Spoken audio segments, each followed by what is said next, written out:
just wanted to show you what I've done with my rainwater harvesting. Being that Auckland is coming into its second year of drought, I just figured for my garden and that I needed some rainwater barrels. So what I did, I've bought two, well I bought three, but I've set up two 1,000 litre IBC totes that I learned quite a bit along the way. These are connected together. I've got my inflow here, which comes in from the leaf buster, and if you notice I put an angle on that makes a much better collection of water as it's splashing over the sides. I went to put in a first diverter, but they're just a nightmare, and it just wasn't worth it, being that this is only being used for the garden. So I didn't waste my time for that first flush diverter. Although I spent the $90 for it, it just wasn't good. One thing that you'll find too is that when you're buying this stuff, is that if you get downspout stuff, it's different. The low pressure rainwater stuff is different than high pressure stuff, and it's the difference in price is quite a bit, and things don't work. My 90s, or the 88s, that's from Mali, and my pipe is kinetic, and they don't fit. That's why there's tape around the pipe, because there's just so much gap.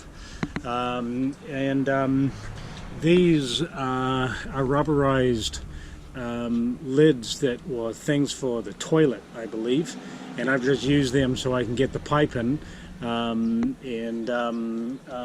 it gives a pretty decent seal. On the intake, I put in, instead of the first flush diverter, I just put in some mosquito netting around it to catch any of the finer debris. And then at the base, what I've done is connected these with high pressure pipe, that's 50 mil pipe, through to a tap. And let me just turn one of these on. I'll show you. This is with no pump, but I got pretty good pressure. When you connect both of them together, what you will get, I only temporary did that, so I have to waterproof them all. But what you'll get is when you connect these together, the tanks will fill up together. This tank was full. I had to empty that back tank because it had sunk. I didn't put a good enough base on it. It had sunk, and I had to empty it, and that took all day to empty. It was 750 liters that I had in that tank, and as soon as I connected this pipe together, the second tank drained and filled, and now they're level.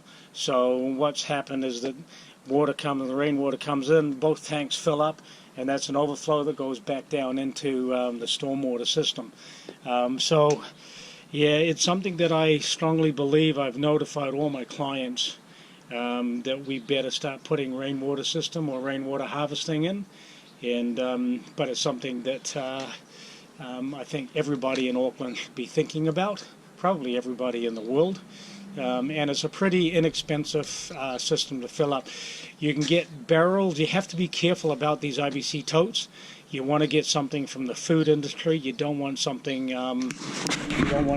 From the chemical industry, because you will not be able to place that into, onto your garden, and you'll never be allowed to use it for drinking water.